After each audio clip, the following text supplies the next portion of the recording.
Hi, everybody. It's December, and along with it, it has brought Christmas. And I'm sure you're excited about it. We all have our own exciting things to do this Christmas season, isn't it? Had it not been the pandemic, this season would have been so different. Usually, it's a heartwarming time with family and friends. To some children, it's about gifts and Santa. Can I get this for Christmas? Can I get that for Christmas? When can I open my presents under the tree? For some, it's new clothes, shopping and shopping. For some, it's decorating the house, putting up a star that shines bright and beautiful outside our home. It could also be repainting the whole house. It could be making goodies, sweets, and yummy food for some. And the list of activities can go on and on. For some, Christmas is a time of sorrow. They do not have the extra money to buy toys or clothes for their children and friends and family. In spite of what activities we like to do at Christmas, do you think this is the real meaning of Christmas?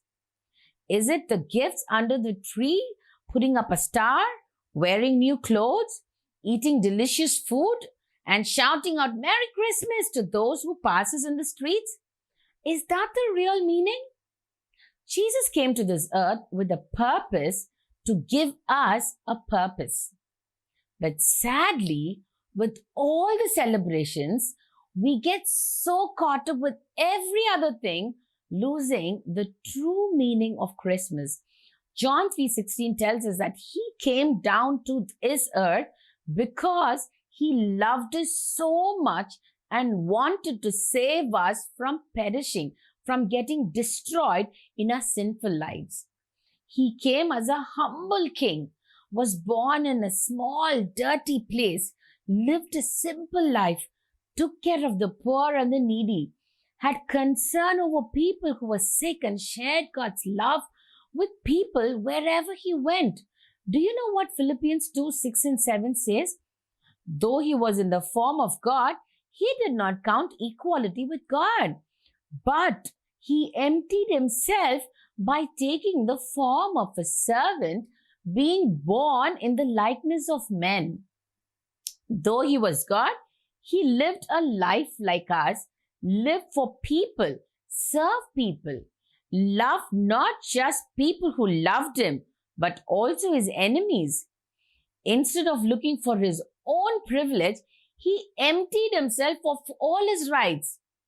Does our life and celebration reflect Christ and what example he left behind for us? The true sense of Christmas is the celebration of this incredible act of love. So, how do we show that kind of love to people around us? You know what? Philippians 2:4 commands us that we not just look at our own interests, but also to the interests of others. The call of love begins here when we get outside our own needs and preferences, looking beyond ourselves to see and move towards the interest of others. You know what, children? In our sin, we so easily default, get back to selfishness and self-focus and self-interest rather than looking to the interests of others. Can you think of a greater reason to celebrate Christmas other than showing that love that Christ showed us to others around us? You may tell me, I'm just a child. I don't earn money. Or you may feel, my parents provide for me. Then how can I provide or take care of someone else? Let's quickly watch a video.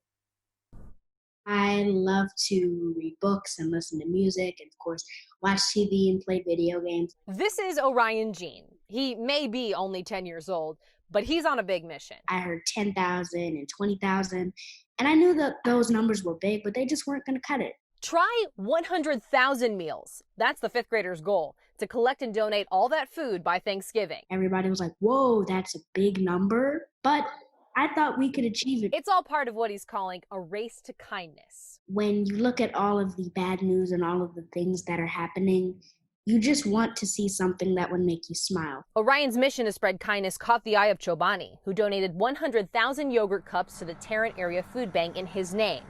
And today, the 10-year-old got a call from The one and only Kendra Scott. I mean, I didn't think this would happen. Today and tomorrow, Orion's going to be at the Kendra Scott stores in Fort Worth, where you can drop off Water, apples, oranges, granola bars. pack those items in individual brown paper bags with a positive message, or just donate the non-perishable items themselves. Chips and beans and bread. You can also just shop. 20% of your purchase will benefit his race to kindness. Well, the truth is that kindness doesn't have to be 100,000 meals. So far, Orion has already collected over 42,000 meals. Some people don't have Thanksgiving dinner or a meal. His race to kindness, proving that you're never too young to think of others. Kindness matters, and no matter what you are, no matter who you are, you can spread kindness to anyone. In Fort Worth, That's what we need right now. I'm Ariel Placencia.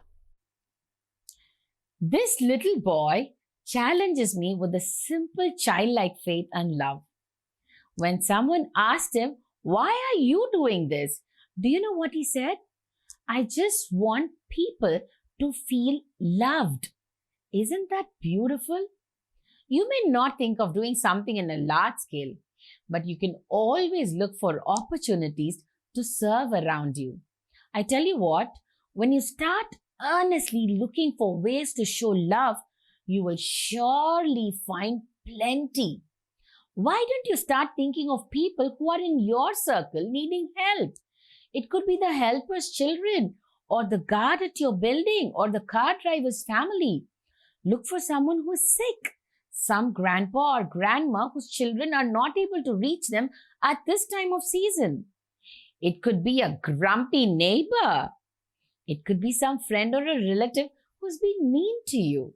It could also be your loving family members and friends to whom you want to show your love through a simple gesture of love.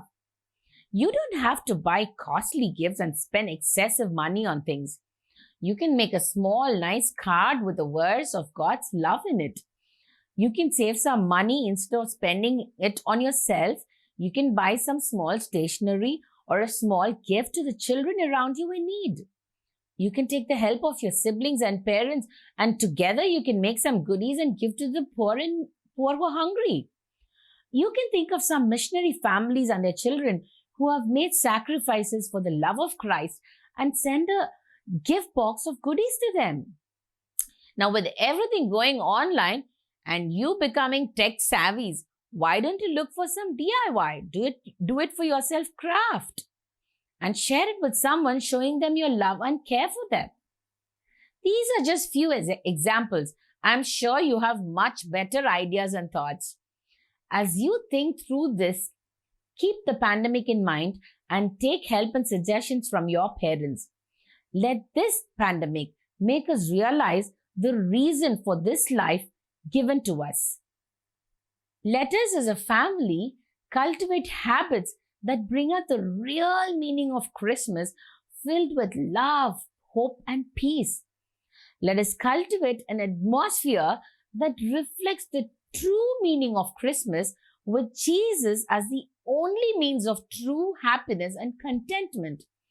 Let us cultivate in us a biblical view of possessions that God has given us, which are so temporary and can not truly satisfy us.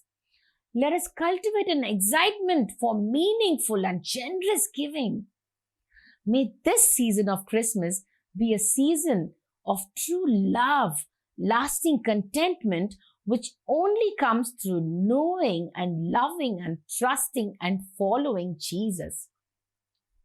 Shall we write the tips for today's lesson? T. The title for this lesson is Meaningful Celebration of Christmas. I. How am I celebrating Christmas? P. Promise. Philippians 2:4 says that we not just look at our own interests, but also to the interests of others. S into avoid. Avoid self-centered celebration. You know what, children? The best gift that you can give Jesus above all this is your heart. Take care and God bless.